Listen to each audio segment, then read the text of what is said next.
Attention.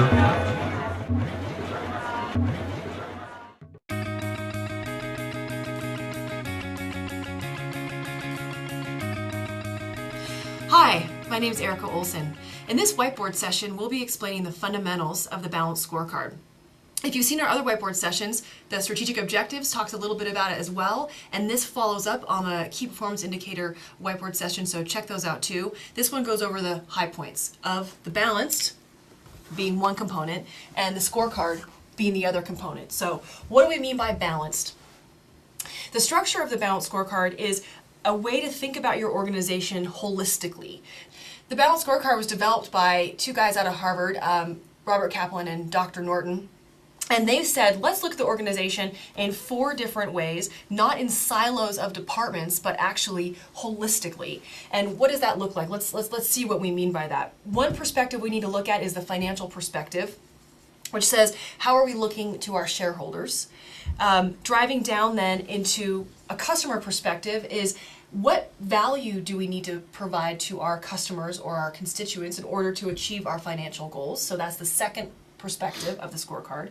The third one, internal, so if we are going to achieve our financial goals and provide value to our customers to achieve those financial goals, what internal processes must we excel at in order to provide the value to achieve the financial targets we're seeking?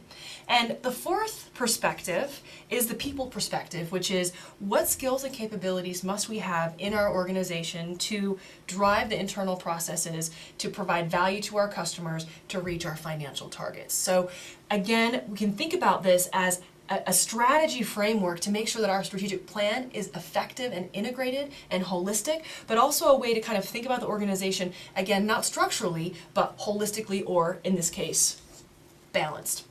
This is a very high-level look at what might be called a strategy map. So that's one of several tools used in the balanced scorecard. So that's the part about the balanced. Let's move to the part about the scorecard.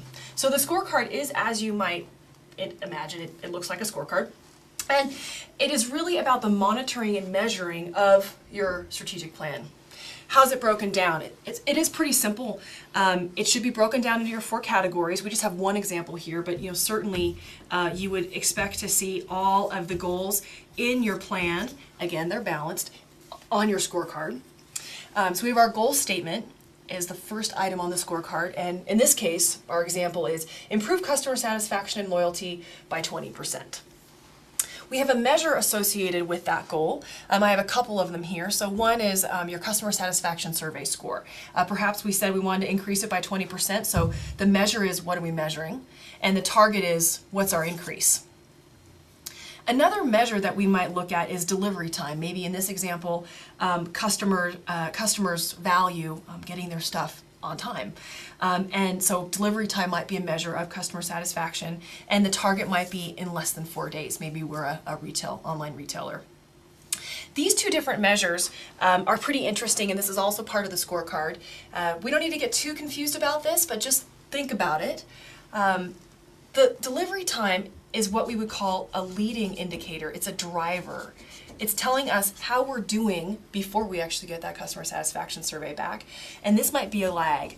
As it's already happened, the customers are either satisfied or not satisfied, and we learn about that in the survey score. But the delivery time would actually be leading to let us know how people are maybe thinking about how we're doing as an organization and how we're satisfying our customers. So leading and lagging indicators, kind of a next level thing with the scorecard, but broken down pretty simply here. All of the goals in your strategic plan are on the scorecard with your measures and your targets. So that's a scorecard. The visual representation of these measures is what we call a dashboard. So just making sure we're clear about the tools. In the balanced scorecard, we have strategy maps, we have scorecards, and we have dashboards, which are the visual representation of your measures and targets. So with that, that's your balanced scorecard fundamentals.